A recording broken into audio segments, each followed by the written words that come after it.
भोपाल से प्रस्तुत हैं प्रादेशिक समाचार। नमस्कार, समाचारों के साथ मैं जितेंद्र रघुवंशी। पहले मुख्य समाचार। पथ विक्रेताओं के जीवन को आसान बनाना मेरी प्राथमिकता, कहा मुख्यमंत्री श्री शिवराज सिंह चौहान ने।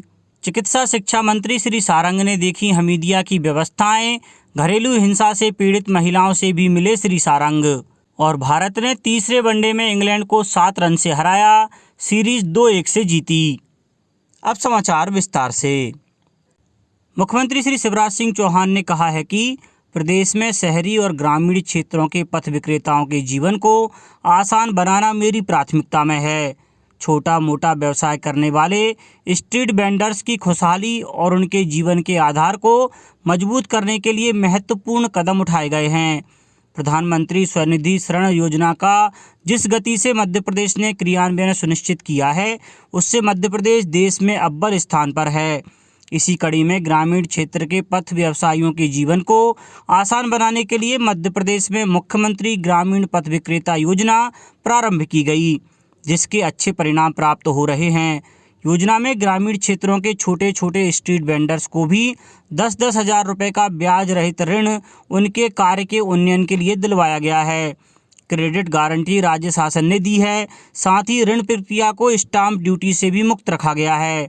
मुख्यमंत्री श्री चौहान ने बताया कि प्रदेश के करीब 5.5 लाख शहरी एवं ग्रामीण पथ विक्रेताओं को प्रति हितग्राही 10,000 रुपये की कार्यशील पूंजी उपलब्ध करवाई गई है। चिकित्सा शिक्षा मंत्री श्री विश्वास कैलाश सारंग रविवार को गांधी मेडिकल कॉलेज स्थित हमीदिया अस्पताल पहुंचे। उन्होंने वहां नई बिल्डिंग में उपलब्ध व्यवस्थाओं का निरीक्षण किया और कमियों को 2 दिन में चुस्त दुरुस्त करने के निर्देश दिए। उन्होंने कहा कि साफ सफाई व्यवस्था का विशेष ध्यान रखा जाए, फायर और अन्य सुरक्षा के मद्देनज़र मॉक ड्रिल कर लिया जाए।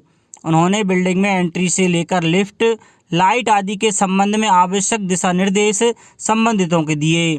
श्री सारंग ने कहा कि जिस प्रकार कोरोना के मरीजों की संख्या में वृद्धि हो रही है, उसको देखते हुए सरकार के पास व्यापक स्तर की व्यवस्थाएं भी हैं। उन्होंने नई बिल्डिंग में उपलब्ध बेड्स और अन्य व्यवस्थाओं के संबंध में जानकारी हासिल की। श्री सारंग ने एसी, वेंटिलेटर, पेशेंट को लाने ले जाने और जनरेटर की व्यवस्थाओं की भी जानकारी ली। मंत्री श्री सारंग ने सर्जिकल वार्ड में भर्ती घरेलू हिंसा की शिकार 2 महिलाओं से भेंट की और उनके स्वास्थ्य एवं उपचार की जानकारी ली। उन्होंने कहा कि गांधी मेडिकल कॉलेज के डॉक्टर की टीम ने इन पीड़ित महिलाओं की सर्जरी कर जान बचाई है, वह काबिले तारीफ है। इस मौके पर संभागयुक्त श्री कविंद्र कियावत, अधिष्ठाता डॉक्टर अरुणा कुमार और अधीक्षक डॉक्टर ID चौरसिया मौजूद थे। मुख्यमंत्री श्री शिवराज सिंह चौहान ने प्रदेशवासियों को होली की शुभकामनाएं दी हैं। स्मार्ट उद्यान में पौधरोपण के उपरांत मीडिया के प्रतिनिधियों से चर्चा करते हुए श्री चौहान ने कहा कि त्यौहार आरंभ हो रहे हैं। उत्सव और आनंद हमारी परंपरा है, लेकिन जब आपात स्थिति हो तो इनको मनाने के तरीके बदलने होंगे। उन्होंने कोरोना के बढ़ते संक्रमण को देखते हुए प्रदेश की जनता से होली तथा अन्य त्योहारों पर संयम और अनुशासन बनाए रखने की अपील की। मुख्यमंत्री श्री चौहान ने प्रदेशवासियों से मेरी होली मेरे घर का पालन करते हुए घर पर ही होली मनाने की अपील की। उन्होंने कहा कि मैं स्वयं भी प्रतिवर्ष उत्साह से सभी लोगों के साथ होली मनाता था। इस वर्ष कोरोना के संक्रमण को देखते हुए मैंने मेरी होली मेरे घर का पालन करते हुए परिवार के साथ ही होली मनाने का निर्णय लिया है। मुख्यमंत्री श्री चौहान ने कहा कि प्रदेश में कोरोना तेजी से फैल रहा है। भोपाल, इंदौर, जबलपुर, उज्जैन, ग्वालियर, बैतूल, छिंदवाड़ा, बालाघाट, खरगोन, रतलाम, खंडवा और विदिशा में प्रकरण बढ़ रहे हैं। इसे रोकने के लिए सावधानी, सतर्कता और अनुशासन की जरूरत है। राज्य शासन कोरोना संक्रमण को रोकने और प्रभावितों के इलाज के लिए पूरी तरह से तैयार है। PPE किट जैसी सभी जरूरी सामग्री, ऑक्सीजन, पर्याप्त आवश्यक बेड उपलब्ध हैं। शासकीय के साथ साथ निजी अस्पतालों का भी इस लड़ाई में सहयोग लिया जा रहा है। निजी अस्पतालों की दरें तय कर दी गई हैं, कोई भी लूट खसोट नहीं कर सकेगा। गरीबों का निःशुल्क इलाज कराने के लिए सरकार प्रतिबद्ध है।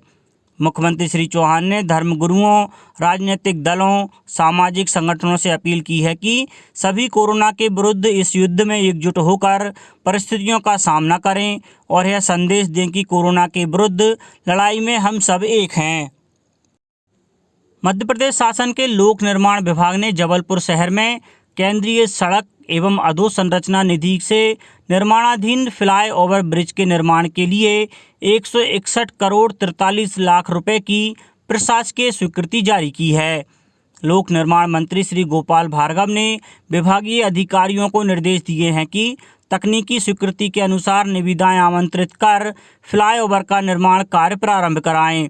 श्री भार्गव ने कहा है कि ओवर ब्रिज का कार्य गुणवत्तापूर्ण और समय सीमा में करवाया जाना सुनिश्चित करें ताकि नागरिकों को शीघ्र और लंबे समय तक आवागमन की सुविधा का लाभ मिल सके। लोक निर्माण मंत्री श्री गोपाल भार्गव के विशेष प्रयासों से सागर जिले के शाहपुर, डरारिया, चनुआ, जामघाट, पटाई होते हुए रानगिर ज्वापी मार्ग के उन्नयन के लिए 126 करोड़ रुपए की प्रशासकीय स्वीकृति राज्य शासन द्वारा जारी कर दी गई है। मंत्री श्री भार्गव ने बताया कि रानगिर देवी मंदिर जाने वाले श्रद्धालु तथा क्षेत्र के निवासियों द्वारा वर्षों से इस मार्ग के उन्नयन के लिए मांग की जा रही थी। देवी मंदिर तथा अन्य स्थलों के आवागमन के 55 किलोमीटर लंबे इस सड़क मार्ग के उन्नयन हो जाने से क्षेत्रवासियों को सुगम यातायात की सुविधा प्राप्त हो सकेगी। उन्होंने सड़क के निर्माण के लिए शीघ्र टेंडर आमंत्रित कर कार्य प्रारंभ कराने के निर्देश लोक निर्माण विभाग के अधिकारियों को दिए हैं। प्रधानमंत्री नरेंद्र मोदी ने सभी से कोविड टीका लगाने की अपील की है। आकाशवाणी से मन की बात कार्यक्रम में श्री मोदी ने कहा कि सभी के लिए यह गर्व की बात है कि भारत में विश्व का सबसे बड़ा टीकाकरण अभियान चल रहा है। उन्होंने कहा कि 100 वर्ष से अधिक उम्र के बहुत से लोगों ने टीके लगवाए हैं और घर के बुजुर्गों में टीके के प्रति उत्साह स्पष्ट रूप से नजर आता है। श्री मोदी ने कहा कि सभी को कोरोना से लड़ने का मंत्र याद रखना चाहिए कि दवाई भी कड़ाई भी। प्रधानमंत्री ने स्मरण किया कि स्वतंत्रता की 75वीं वर्षगांठ मनाने के लिए अमृत महोत्सव उसी दिन से शुरू किया गया था जिस दिन दांडी मार्च शुरू हुआ था। यह महोत्सव 15 अगस्त 2023 तक जारी रहेगा। श्री मोदी ने कहा कि अमृत महोत्सव के माध्यम से किसी भी स्वतंत्रता सेनानी की संघर्ष गाथा, किसी स्थान के इतिहास को सामने लाकर देशवासियों को उससे जोड़ने का माध्यम बनाया जा सकता है।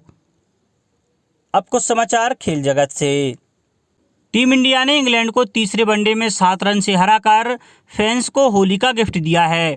इसी के साथ भारतीय टीम ने पुणे में खेली गई 3 वनडे की सीरीज 2-1 से जीत ली। फरवरी में भारत दौरे पर आई इंग्लिश टीम को 52 दिन में तीनों फॉर्मेट में शिकस्त दी। 5 फरवरी से खेली गई 4 टेस्ट की सीरीज में 3-1 और फिर 5 T20 की सीरीज में 3-2 से हराया था।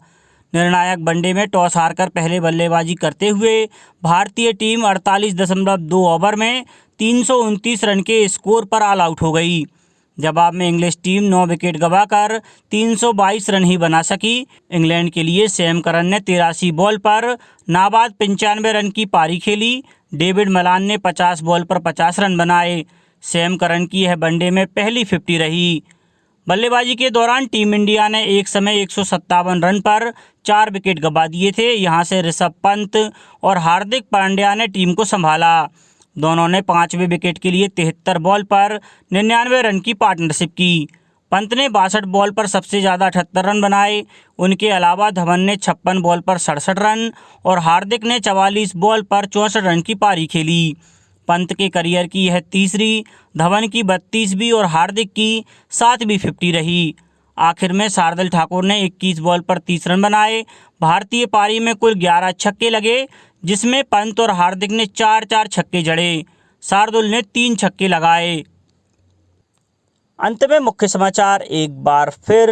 पथ विक्रेताओं के जीवन को आसान बनाना मेरी प्राथमिकता, कहा मुख्यमंत्री श्री शिवराज सिंह चौहान ने। चिकित्सा शिक्षा मंत्री श्री सारंग ने देखी हमीदिया की व्यवस्थाएं। घरेलू हिंसा से पीड़ित महिलाओं से भी मिले श्री सारंग। और भारत ने तीसरे वनडे में इंग्लैंड को 7 रन से हराया, सीरीज 2-1 से जीती। इस बुलेटिन में इतना ही। घर पर रहिए, सुरक्षित रहिए और सुनते रहिए प्रादेशिक समाचार। नमस्कार।